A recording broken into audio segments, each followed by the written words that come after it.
Hello everyone, and thank you for watching another video brought to you by International Key Supply. In this video we're going to talk about the GOSO Roll Pin removal tool. And for those of you who don't know what this tool is used to remove the roll pins from a flip bladed key, and that way you can replace the blade on the flip bladed key, and then you can use this same tool to reinstall the roll pin. And there are several videos out there that explain how this tool works. So in this video, what we're going to do is show you how to replace the punches on the tool.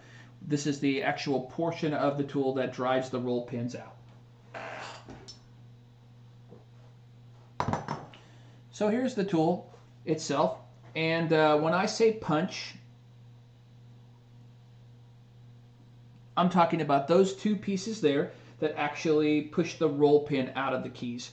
And so after a considerable amount of use, or after maybe misuse of the tool, using the wrong diameter pin, or maybe having the flip bladed key at an angle, these punches, they can break. And so we wanted to show you how to change those punches.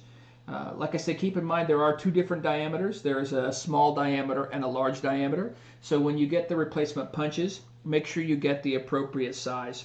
And I don't know if you can see in this video, but the large punch on my tool actually has a slight bend in it, and that's the one we're going to replace today.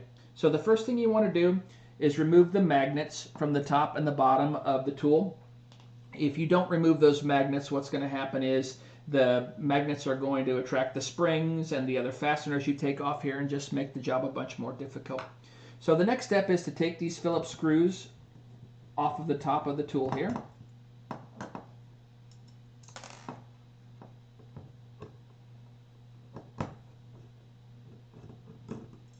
So once you've got those removed, set them to the side, away from the magnet that you already removed.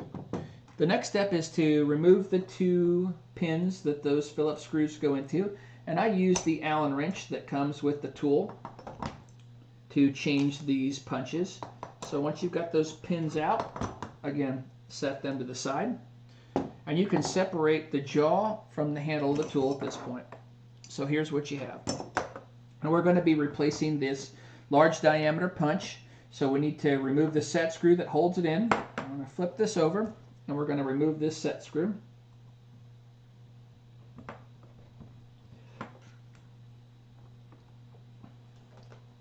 We're going to separate the jaws, and we're going to remove that spring, and we're going to remove that punch.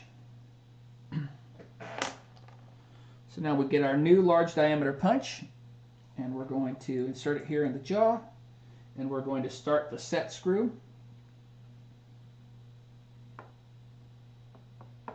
And we're going to hold pressure on that punch while we tighten up this set screw. We want to make it nice and snug and make sure the punch is seated in there properly.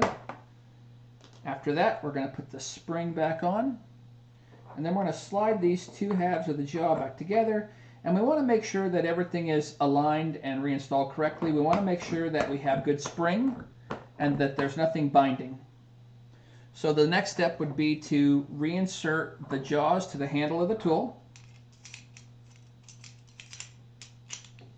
And when they're inserted properly, you'll see that those jaws are placed over these pins. And the next step is to reinstall the pins that we removed. And sometimes that can be a little bit of a trick, but you just got to get everything lined up properly, and they will just slide back into place. My apologies, it's a little bit hard to do on the camera like this.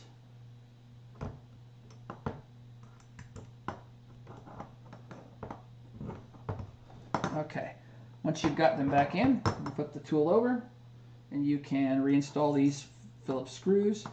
Keep in mind that when you tighten these down, they will not fully tighten. That's by design. So you just snug them down, and the pins on the bottom side that these screw into will spin a little bit, and you know that it is tightened down sufficiently at that point. Again, they will not get tight, and that is by design.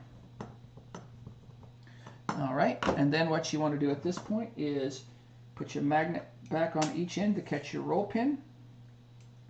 And then you want to check and make sure that you have good spring and that nothing is binding in this tool, and everything is reassembled properly.